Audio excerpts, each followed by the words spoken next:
Hi friends, Miss Martine here with another skill for your FoodPrints toolkit. Today I'm going to show you how to work safely around the oven and stove.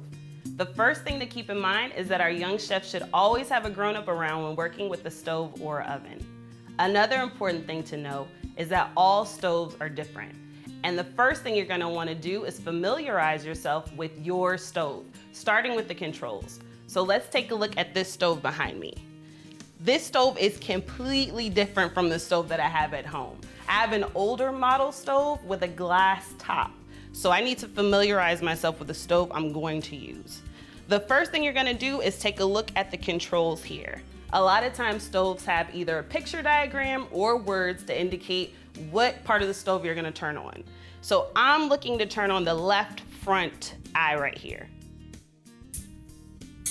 See, there it goes. And I can see the flame because this is a gas stove. But with my glass top burner, I can't see a flame. So make sure that you don't put your hands around the burner. It's not safe, okay? We wanna keep our hands to ourselves and use our eyes to observe only. So I'm gonna turn this left front burner off. Now let's say I wanna work with the left rear burner. I'm gonna find the knob that says left rear, turn it on slowly, and using my eyes, confirming that I did turn on the left rear burner. All right, we're gonna go ahead and turn the stove off now. So we're about to turn on the oven, but before we do, we need to make sure that there's nothing inside. A lot of times people store things inside of the oven, so let's just double check and make sure nothing's in here. I'm glad we checked. We have sheet pans in here. So I'm gonna go ahead and pull these out and place them to the side. Okay, now I need to think about my recipe. What degree does my recipe need to bake on?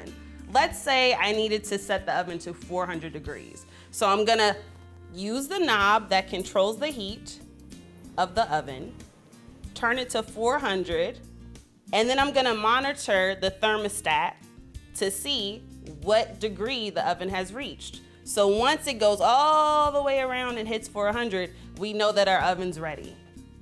Now, just because we set the oven to 400 degrees, that doesn't mean the oven is automatically at 400 degrees. It takes time to heat up, and that time is called preheat. So when you see preheat in a recipe, that means the time it takes for the oven to get to the temperature you need. And you can keep an eye on that by looking at your gauge, like this one here, or on whatever display is on your oven. Now, some ovens have a timer built in, but maybe yours doesn't, like this one behind me. So you'll need to find some type of timer, or you can use the one on your phone. Just set it for whatever amount of time is called for in your recipe. Another thing we want to mention is something very important: hot pads. You want to make sure you always have a pair of hot pads or oven mitts around to touch anything that has been on the stove or in the oven. It's the best way to keep yourself safe when cooking and to protect your surfaces when you need to put down something hot. So always make sure to have plenty of hot pads nearby at all times. Finally, the most important thing: stay in the kitchen when you're cooking. Sometimes we're tempted to walk away while things are cooking, but it's much safer to stay in the kitchen whenever the stove or oven is on. That way, we can use our senses to keep our eyes and ears on things. And that's it. So thanks for watching. And remember, friends, practice makes perfect. So be careful, have fun, and we'll see you next time.